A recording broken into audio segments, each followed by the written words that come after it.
এই যে জুলাই মাস, বলেন তো জুলাই শহীদদের জন্য আমরা দোয়া করি, আরেক এলাকায় কয়জন মানুষ জীবন হারালো? কেন এই বিশৃঙ্খলা? আল্লাহর নেয়ামতের নাশকরি করলে এরকম বিশৃঙ্খলা হয়। এই যে জুলাই মাস, বলেন তো জুলাই শহীদদের জন্য আমরা দোয়া করি, জুলাই শহীদদের জন্য দোয়ার কথা তো বলেন,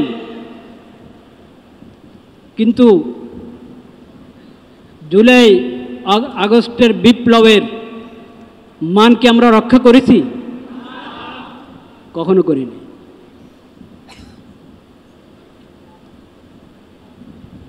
তাদের রক্তের মান যদি রক্ষা করতাম তাহলে আমরা ঢাকাতে জাতিসংঘের অফিস খুলতে দিতাম না।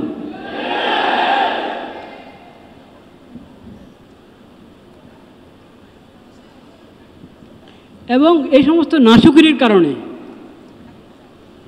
যেই বিপ্লবের পরে কিছুটা শান্তি এসেছে দেশে, ওই বিপ্লব আল্লাহর একটা নেয়ামত ছিল। ওটার পদ্ধতিতে কারো কোনো ভুল ছিল সেটা ভিন্ন কথা, কিন্তু সার্বিকভাবে যেই ফলাফলটা তা আমি বলছি, ওটা আল্লাহর একটা নেয়ামত ছিল যে একটা শান্ত হওয়ার একটা সুযোগ বের হয়েছিল, কিন্তু সে নেয়ামতের আমরা নাশকরি করেছি। এখন আবার দেশে বিশৃঙ্খলা দেখা দিচ্ছে কিনা? পাথর দিয়ে মারে। বিচার কবে হবে? বিচার কবে হবে?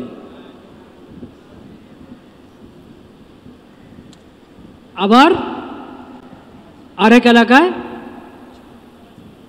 কয়জন মানুষ জীবন হারালো? কেন এই বিশৃঙ্খলা? আল্লাহর নেয়ামতের নাশকরি করলে এরকম বিশৃঙ্খলা হয়। এখনো সময় আছে, যদি আমরা ৭১-এর রক্তের কথা বলতে চাই এবং ২৪-এর রক্তের কথা বলতে চাই, এখনো সুযোগ আছে। এই নেয়ামতগুলোকে সদ্ব্যবহার করি আমরা, এগুলোর অবমূল্যায়ন করা, অন্যায় ব্যবহার করা থেকে এবং লোক দেখানো ব্যবহার করা থেকে বিরত থাকি। এখনো সময় আছে। এখন চলছে না সংস্কার? হ্যাঁ, একবারই সমন্বিত সর্বোচ্চ কমিশন তো গঠন করা হয়েছে, করছে কি? এরপরে কি আসবে, কি সংস্কার আসবে সে তো আল্লাহ জানেন। সংস্কার কিন্তু লেখা আছে, যমুনার অফিসে দেখেন না, লা ইলাহা ইল্লাল্লাহ মুহাম্মাদুর রাসূলুল্লাহ লেখা আছে কিনা? তো সব সংস্কারের গোড়ার কথা তো এটা, লা ইলাহা ইল্লাল্লাহ মুহাম্মাদুর রাসূলুল্লাহ। কোরআন আল্লাহ তো বলে দিয়েছেন সূরা নিসার মধ্যে, আতিউল্লাহ, আল্লাহর আনুগত্য করো, ও আতিউর রাসূল, আল্লাহর রাসূলের আনুগত্য করো, ও উলিল আমরি মিনকুম, ওয়া উলিল আমরি মিনকুম, আল্লাহ আল্লাহর রসুলের বিধান মোতাবেক তোমাদের দায়িত্বশীলদের আনুগত্য করো। ফাইন তানাযাতুম ফি শাইইন,